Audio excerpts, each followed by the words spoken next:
Ghost with Cats, Chapter 2. Never Ignore Paranoia. It was midnight Mountain Standard Time when Annie sent the next set of chapters to Pops, Sharon, and Walt. She was just crawling into bed when her Skype chimed. It was Pops. He'd become her new favorite grandfather equivalent. She tended to collect the type since her parents died, including all of her late granddaddy's VFW buddies. She wondered why he was calling so late. He obviously just received her chapters, but he couldn't have proofed them that quickly. In all the chapters, he'd only made her change one thing: the color of an important building. "Hey, Pops," and he smiled. He looked concerned. "Annie, I can't say how I know this, but I think you are in danger. Some people are looking for you. Did you used to do anything with something called Project Pandora?" Her eyes widened enough that she could feel her lashes on her eyelids. Her mouth was suddenly so dry she was surprised she could answer. "You shouldn't know about that, Pops. Even with your clearance. It was my late parents' research. Project Pandora was supposed to be cheap, clean energy, but it was just too dangerous. It hurt people, thousands of people, like something out of one of your books." She gulped her steaming coffee, but she still felt cold inside. "The Pandora project doesn't exist anymore. It almost wiped out the coast of India and then Japan."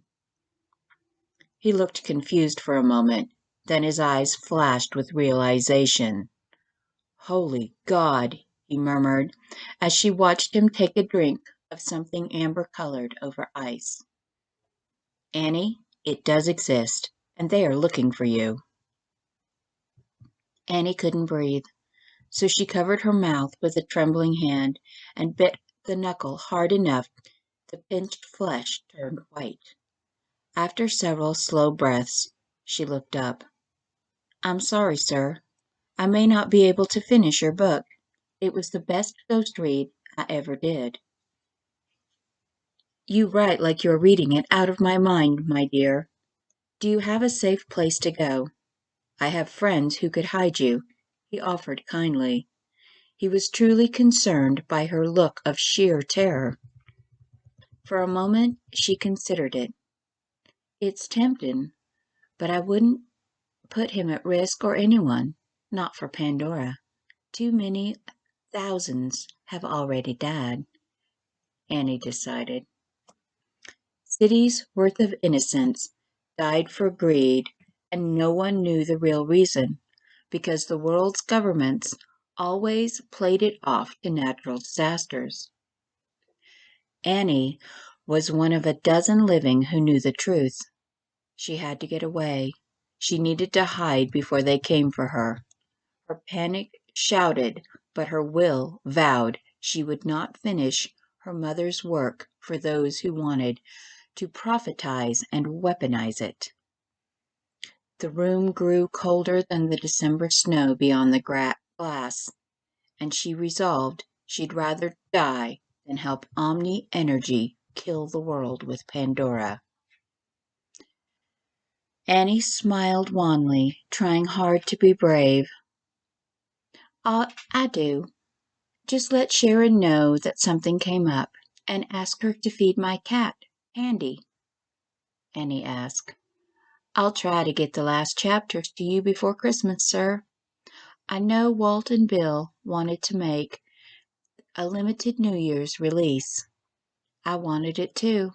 It has been such an honor to write for you." "Don't worry about the book. You need to be safe," he replied in his concerned grandfatherly way. "Like I said, it was just something I heard through a friend of a friend. It might not be anything bad. And it will always be Pops to you, Annie. You're the granddaughter I never had." She smiled against the tears threatening.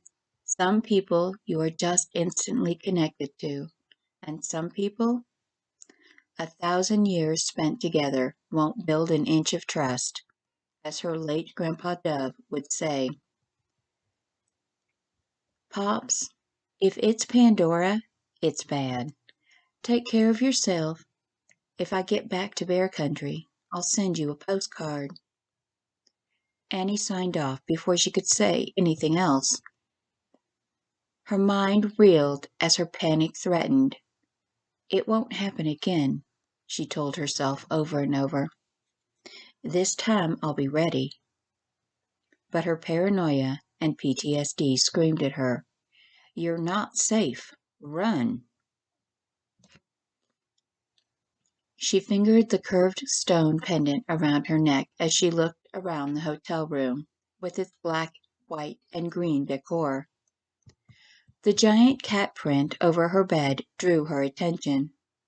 It looked like a birthday card she received once, and it gave her an idea. She flashed an email to 5 people. It was an invite to her cat Handy's 20th birthday party at her vacation condo in Galveston. Only a half-dozen people in the world knew Pandy was her mother's nickname for Project Pandora. Annie prayed to God they were still alive, that they realized the warning she was sending them and fled to safety. Don't panic, Annie, she thought as she pinched her arm. Her tracking chip was still there. The general would find her if they took her again. For several moments, images of horror flashed through her mind. Chained, being beaten, bucket after bucket of ice water thrown on her. Her hatred of being cold, used by him to try to break her after he had taken everything. She shook, pressing her fist into her temple, trying not to cry. You survived that week, and all 7 of them are dead, she reminded herself. She saved herself then. She would save herself now. She just needed to stay prepared if they came for her before she could get away. Follow the rules, the 4 rules for survival, and you'll be fine, Annie. She chastised herself. Quickly, she pulled a zipped copy of her book project, then put the flash drive inside an left ankle brace, and checked her lock-picking tools before she put the brace on. She put on another brace on her right ankle. It held her folding knife, cash, 2 alias credit cards with false IDs. Annie knew she couldn't go to the home on Lake Fork or the Galveston condo. Those places were too obvious. Places people looking for her would be watching. The places she would flee to had copies of her real identity documents and more false ones. Last, she checked the charge of a small burner cell and tucked it in her left ankle brace next to the zip drive. Annie flexed her ankles to make sure she could run without problem if needed. Over the braces, she layered 2 pairs of fluffy socks to hide their bulk. Quickly, she layered her underarmor under her cat print pajamas, just in case she got flushed. She was in Colorado in December. The cold could be as fatal as a bullet. She had hundreds of miles south to travel without being followed or detected. To her great-grandfather's cabin in Kuchara. If she drove from the cabin, it was 2,000 miles south to the Texas coast, or 3,500 miles north to Alaska, a trek she didn't want to make in the winter. 3 places to go, lay low, and track Pandora without being found. All had enough resources that she could hide for several years, easily. Then there was Plan B, the Bedouins, or Plan I for Israel. Rule for daily life number 3. Pretend to be the person they expect until you can be invisible again. Tourist Annie called room service and asked for a 9 a.m. pancake breakfast to be delivered as usual and left in her room if she was in the gym. She asked about the tour bus to the local Black Hawk casino and if she could get a seat. Annie thought about how she could slip away from the casino tour group and disappear. Tomorrow, she planned to vanish. Praying she was just being paranoid, she tried to ignore her fear, nibbling on her left knuckle while clicking a pen. Annie counted and considered her situation. Annie was in Denver, in an extended stay hotel room on the farthest edge of the Metroplex rented by her publisher. She should be invisible. She had not used her credit cards or drawn cash because she never left her suite except to go running on the treadmill. All her food was brought to her. Her IP address was routed through a secure server. No one could track it. But her fear was screaming at her because she was hundreds of miles from the safety of her fortress-like home in Northeast Texas and its safe rooms and the separated, hidden fallout shelter. She yanked open her dresser drawer, staring at her jeans and sweaters, then slammed it shut, refusing to change out of her pajamas before dawn. She gritted her teeth to not let her paranoia dictate her actions. Finally, she flopped down in a chair to stop pacing and listed her situation again, running through her rules and her plans. She was wearing fluffy Happy Kitten PJs and fluffy socks to hide her thermal layers and ankle braces turned toolkits because she was afraid she might have to flee into the snowy night. Her Smith & Wesson M&P 40 was sitting just under a kitten and butterfly print sweatshirt in her dresser a few feet away. She argued with her paranoia that she was as safe as she could make herself. She shouldn't be afraid because of something that happened 7 years ago next week. Sitting in the chair, she looked out at the falling snow and wrapped her robe around her tighter, reminding herself the doctor said she would stop having nightmares someday. She would stop being paranoid. She'd start to feel warm again.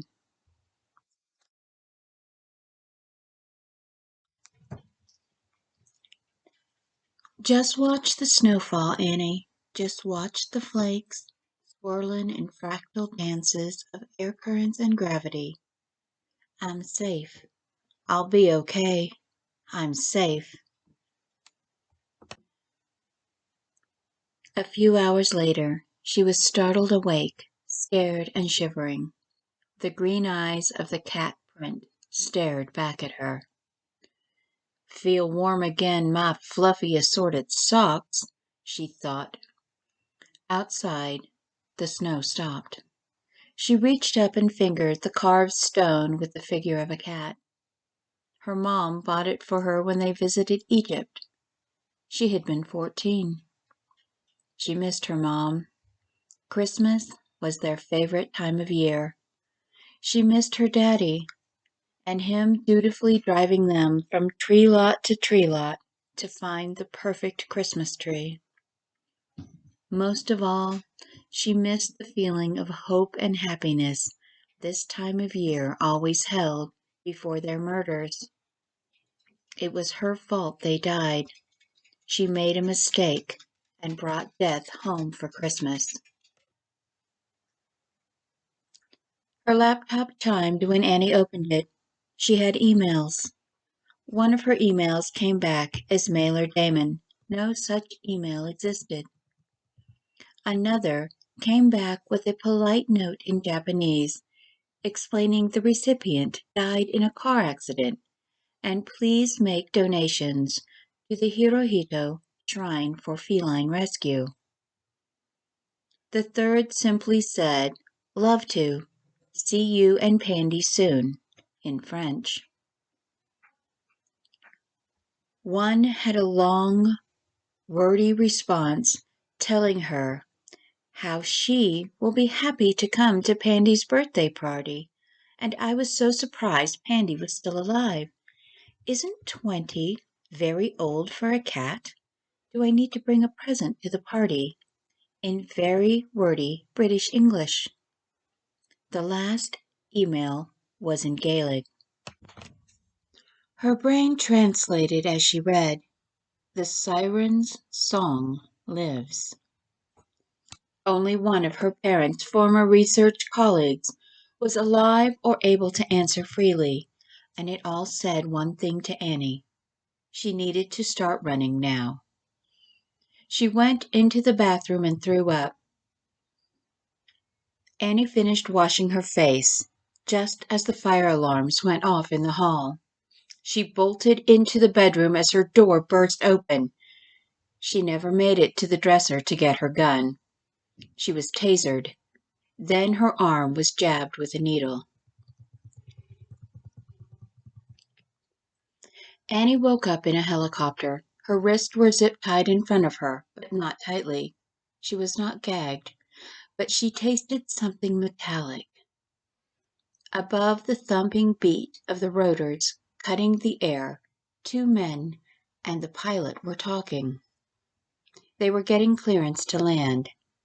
She pretended to be unconscious because she had not been searched and she didn't want to give them a reason to search her. She still wore her ankle bracelets with her lockpick kit, her zip drive, lock blade knife, cash, cards, and phone. All she needed was opportunity and shoes, and she would be out of there. One of the men groped her before he picked her up. She forced herself to be lifeless and limp, even though every instinct, every fear screamed at her to fight, to struggle. Her life depended on her willpower overcoming her terror this time. He put her over his shoulder like a bag of feed. Then he squeezed her butt as he walked from the still running helicopter. Annie peeked through her eyelashes as the helicopter moved toward a building that looked like a hangar. The man kept rubbing her butt and thighs as she was carried into a 2-story building. There was no security at the door. That was an unbelievably bad thing for Annie. No security meant they felt their location was secure enough not to need it. "Damn, Kitten Girl's got a firm body under these fluffy jammies," he said, running his hand over her. "And at least a real double C or D cup." She bit her lip so hard she was afraid it would bleed, and she was glad that her face was at his back over his shoulder as he groped her. "Jake, quit handling her, and put her in a room." Another snapped at him. "This ain't Japan, and I ain't gonna stop Vince from killing you this time." "Fine. Can I put her in with one of the freaks?" Jake growled. "Or do I have to carry her upstairs to an empty room?" "I don't care. Just dump her and lock the door till they decide what to do with her," the other responded tersely. The man called Jake dumped her on a couch, and his hand ran over her again. "I sure hope I get to spend some time with you before they kill you, pretty thing," Jake whispered to her. "Play dead, play dead, play dead," she chanted over and over in her mind against the storm of her fears. You should not touch your females without their permission, a strangely accented voice admonished Jake. Oh ho, so the freak speaks, Jake snarled. Well, maybe I'll let you watch. Show you how real men handle females. Jake began punching the tall prisoner. Rule for survival number 1. Always have your tools. While he was distracted, Annie took the opportunity to free herself using her lock blade. She closed the door silently before stalking toward Jake as he continued to abuse the man chained to the wall. He was about to die and was too arrogant to realize it. Annie knew she didn't have a choice. She knew what Jake would do to her if given the chance. The same thing they had done to her.